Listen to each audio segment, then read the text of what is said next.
खुशामद पसंद बादशाह ए flattering king pigeon. यूं तो बादशाह सलामत बहुत अच्छे और नेक थे, मगर उनका वजीर उनकी एक बात से बहुत परेशान था और दिल ही दिल में कुढ़ता रहता था। बादशाह सलामत अपनी रियाया से बहुत मोहब्बत करते थे और उन्होंने उनकी खिदमात के लिए अपने खजानों का मुंह खोल रखे थे। मुल्क में चारों तरफ सुकून और इत्मीनान नजर आता था। सब लोग इंतहाई खुश व खुर्रम जिंदगी बसर कर रहे थे। शेर और बिकरी एक घाट पानी पीते थे, मगर वजीर को जिस बात की परेशानी थी वो ये थी कि बादशाह सलामत दूसरों के मुंह से अपनी तारीफ सुनकर बहुत खुश होते थे और तारीफ करने वाले पर इनामात की बारिश कर देते। उनके दरबार के चंद चर्ब जबान और खुशामदी लोगों ने बादशाह सलामत की ये कमजोरी भांप ली थी और इस कमजोरी का अक्सर व बेशतर फायदा उठाते रहते थे। उनकी झूठी झूठी तारीफें करते और इनामात लेकर घर को चलते बनते। बादशाह सलामत जब दरबार में तशरीफ लाते और लोगों के मसले मसाइल सुनते तो उनकी कोशिश यही होती थी कि जल्द से जल्द उन मामलात को निपटा दें, ताकि इसके बाद शेर व शायरी और कसीदा गोई का दौर चले और दरबारी उनकी तारीफों का पिल बांधी। इन तारीफों से बादशाह सलामत को एक अजीब सी खुशी का एहसास होता था। बादशाह सलामत की शान में कसीदे पढ़ने वाले नेक नीति से बादशाह सलामत की तारीफ नहीं करते थे। उनका मकसद तो महज कीमती इनामों का हुसूल ही होता था।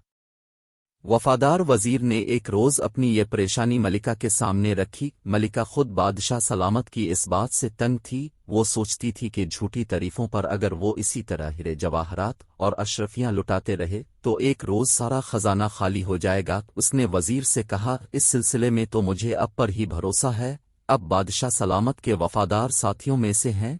आपकी अक्लमंदी का कोई सानी नहीं है। मुझे उम्मीद है अब जरूर कोई ना कोई हल निकालने में कामयाब हो जाएंगे। मलिका आलिया, मैं अपनी पूरी कोशिश करूंगा कि इस मसले का कोई हल निकल आए। इसके लिए मुझे सबसे पहले ये पता चलाना होगा कि वो कौन सी वजूहात हैं जिनकी बना पर बादशाह सलामत खुशामद पसंद हो गए हैं। उन्हें क्यों अपनी तारीफ सुनना अच्छा लगता है?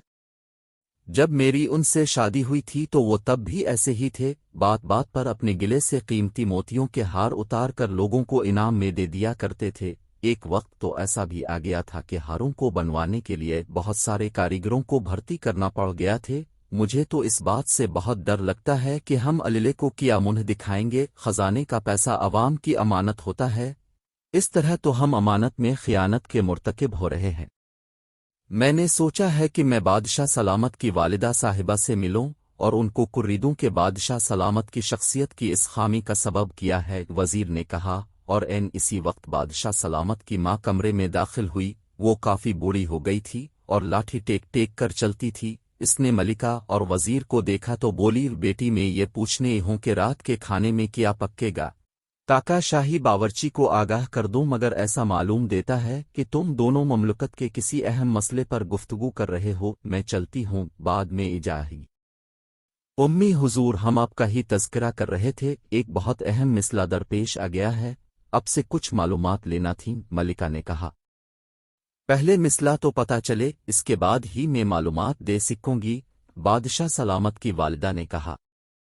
पहले आप आराम से बैठ जाएं, फिर हम आपको तफसील बताएंगे, मलिका ने इसे कमरे में रखी कुर्सी पेश करते हुए कहा। जब बादशाह सलामत की माँ आराम से बैठ गई तो वजीर ने बड़ी तफसील से इसको बादशाह सलामत की इस खुशामद पसंदी की आदत के बारे में बताया।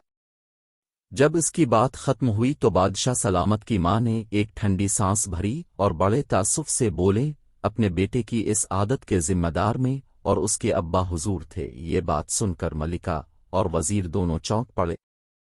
उम्मी हुजूर, ये अब क्या कह रही हैं? मलिका ने हैरत से आंखें फैलाकर कहा। अभी बादशाह सलामत की माँ ने कोई जवाब भी नहीं दिया था कि बादशाह सलामत का बूढ़ा बाप खांसता हुआ अंदर दाखिल हुआ। इसने कहा, इस बुढ़ापे ने हमें तरह तरह की बीमारियां लगा दी हैं, मगर हैरत अंगेज तौर पर हमारी समात बहुत बेहतर हो गई है।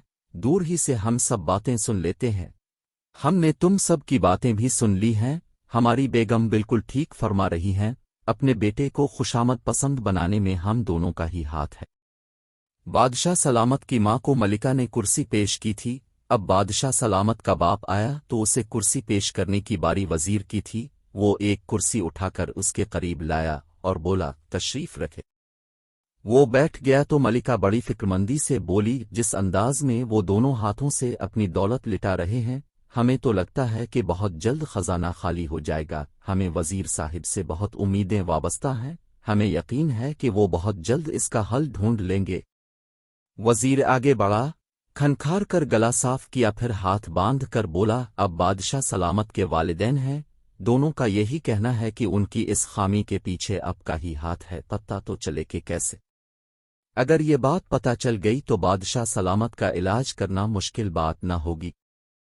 بادشاہ سلامت کے باپ نے کہا، لمبی کہانی ہے، تم دونوں بھی بیٹھ جاؤ، کھڑے کھڑے تھک جاؤ گے۔ جب ملکہ اور وزیر بیٹھ گئے تو اس نے کہنا شروع کیا، یہ اس وقت کی بات ہے جب ہم نوجوان تھے اور ہماری نئی نئی تاج پوشی ہوئی تھی اور ہم نئے نئے بادشاہ بنے تھے۔ ہمارے ابا حضور بوڑھے ہو گئے تھے، اس وجہ سے انہوں نے بادشاہت کا تاج ہمارے سر پر سجا دیا تھا۔